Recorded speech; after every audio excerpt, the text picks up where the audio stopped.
నమస్తే ఆంధ్రప్రభకి స్వాగతం. నేను ప్రియాకాష్.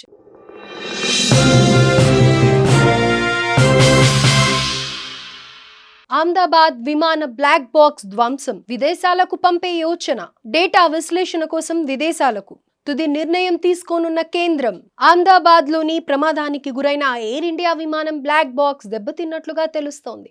దీంతో ఆ బ్లాక్ బాక్స్ డేటాను విశ్లేషించడానికి విదేశాలకు పంపాలని అధికారులు భావిస్తున్నట్లు సమాచారం. అయితే దీనిపై భారత ప్రభుత్వం తుది నిర్ణయం తీసుకోవాల్సి ఉంటుంది. గుజరాత్ లోని అహ్మదాబాద్ లో ఇటీవల జరిగిన ఘోర విమాన ప్రమాదం దేశాన్నే కాదు యావత్ ప్రపంచాన్ని దిగ్భ్రాంతికి గురి చేసింది. సర్దార్ వల్లభాయ్ పటేల్ ఇంటర్నేషనల్ ఎయిర్పోర్ట్ నుంచి టేక్ ఆఫ్ తీసుకున్న కొంత సమయంలోనే బీజే మెడికల్ క్యాంపస్ పై కుప్పకూలింది. విమానంలో ప్రయాణిస్తున్న 241 మందితో పాటు 34 మంది మెడికోలు ఈ ప్రమాదంలో ప్రాణాలు కోల్పోయారు. ఇక ఈ ఘటన జరిగిన 28 గంటల తర్వాత విమానానికి సంబంధించి అత్యంత కీలకమైన బ్లాక్ బాక్స్ ను అధికారులు స్వాధీనం చేసుకున్న సంగతి తెలిసిందే. కానీ అది ప్రమాద సమయంలోనే ధ్వంసమైందని తెలుస్తోంది. ఈ క్రమంలో అందులోని డేటాను విశ్లేషించడానికి విదేశాలకు పంపే యోచనలో ఉన్నట్లు తెలుస్తోంది. బ్లాక్ బాక్స్ నుంచి సమాచారం తెలుసుకునేందుకు అమెరికాలోని వాషింగ్టన్ డీసీలోని జాతీయ రవాణా భద్రతా బోర్డుకు పంపే అవకాశాలున్నాయని సమాచారం. అయితే అమెరికాకు ఈ బ్లాక్ బాక్స్ ను పంపే సమయంలో ప్రోటోకాల్స్ పాటించడంతో పాటు భారత్కు చెందిన అధికారుల బృందం కూడా వెళ్లనుంది.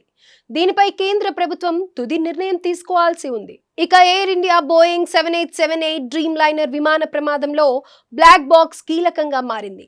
ప్రమాదానికి గల కారణాలు తెలుసుకోవడంలో బ్లాక్ బాక్స్ డేటా చాలా ముఖ్యం. ఇప్పటి వరకు ఇంజిన్ మాల్ ఫంక్షనింగ్ లో ప్రాబ్లం లేదా పక్షులు ఢీకొనడం లేదా పైలట్ల తప్పిదం వంటి పలు అంశాలను ప్రమాదానికి కారణాలుగా భావిస్తున్నారు. అయితే ఘటన జరగడానికి అసలైన కారణాలకు సంబంధించిన వివరాలన్నీ బ్లాక్ బాక్స్ లో ఉంటాయి. అంటే కాక్పిట్ కమాండ్ ఇన్పుట్స్ నుంచి ఎయిర్ కండిషనింగ్ సిస్టమ్స్ వరకు ప్రతి విషయం ఇందులో రికార్డ్ అవుతుంది.